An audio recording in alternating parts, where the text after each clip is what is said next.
185वां दिन। नए अहदनामा में से आज की तिलावत रसूलों के अमाल उसका 23वां बाब 12वीं आयत से लेकर 35वीं आयत तक।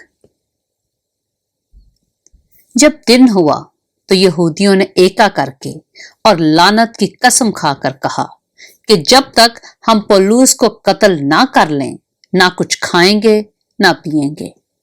और जिन्होंने आपस में ये साजिश की वो 40 से ज्यादा थे।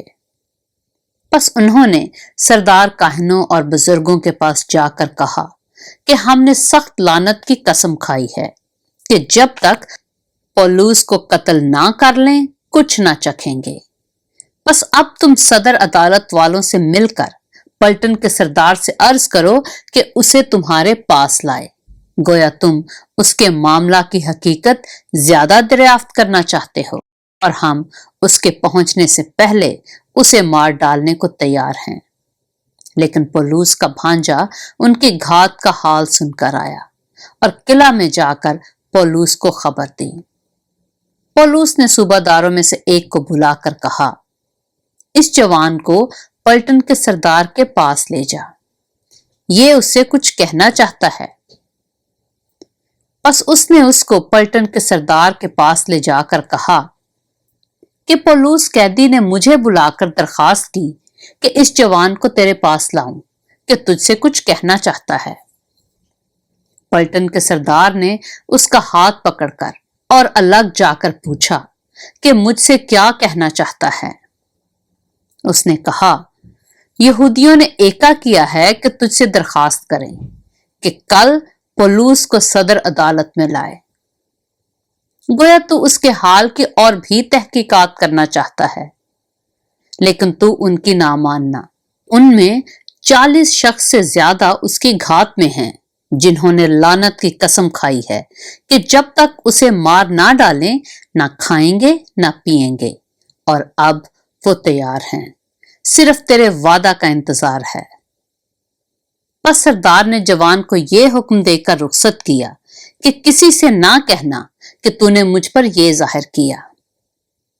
और 2 सूबेदारों को पास बुलाकर कहा कि 200 सिपाही और 70 सवार और 200 नेजा बरदार रात गए कैसरिया जाने को तैयार कर रखना।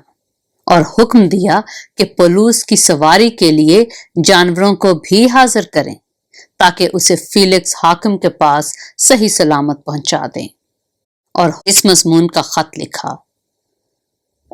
क्लौदियस लूसियास का फीलिक्स बहादुर हाकिम को सलाम।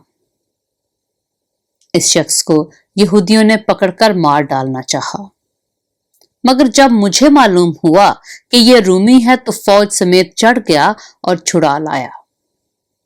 और इस बात के दरियाफ्त करने का इरादा करके कि वो किस सबब से उस पर नालिश करते हैं, उसे उनकी सदर अदालत में ले गया। और मालूम हुआ कि वो अपनी शरीयत के मसलों की बाबत उस पर नालिश करते हैं, लेकिन उस पर कोई ऐसा इल्जाम नहीं लगाया गया कि कत्ल या कैद के लायक हो। और जब मुझे इतला हुई कि इस शख्स के बरखिलाफ साजिश होने वाली है तो मैंने इसे फौरन तेरे पास भेज दिया और इसके मुद्दइयों को भी हुक्म दिया है कि तेरे सामने इस पर दावा करें। बस सिपाहियों ने हुक्म के मुवाफिक पौलुस को लेकर रातों रात एंतिपत्रिस में पहुंचा दिया और दूसरे दिन सवारों को उसके साथ जाने के लिए छोड़कर आप किला को फिरे। उन्होंने कैसरिया में पहुंचकर हाकिम को खत दे दिया और पौलुस को भी उसके आगे हाजिर किया। उसने खत पढ़कर पूछा कि ये किस सूबा का है, और ये मालूम करके कि किलकिया का है उसे कहा कि जब तेरे मुद्दई भी हाजिर होंगे तो मैं तेरा मुकदमा करूंगा। और उसे हेरोदेस के किला में कैद रखने का हुक्म दिया। पाक कलाम के पढ़े और सुने जाने पर खुदावंद की बरकत हो।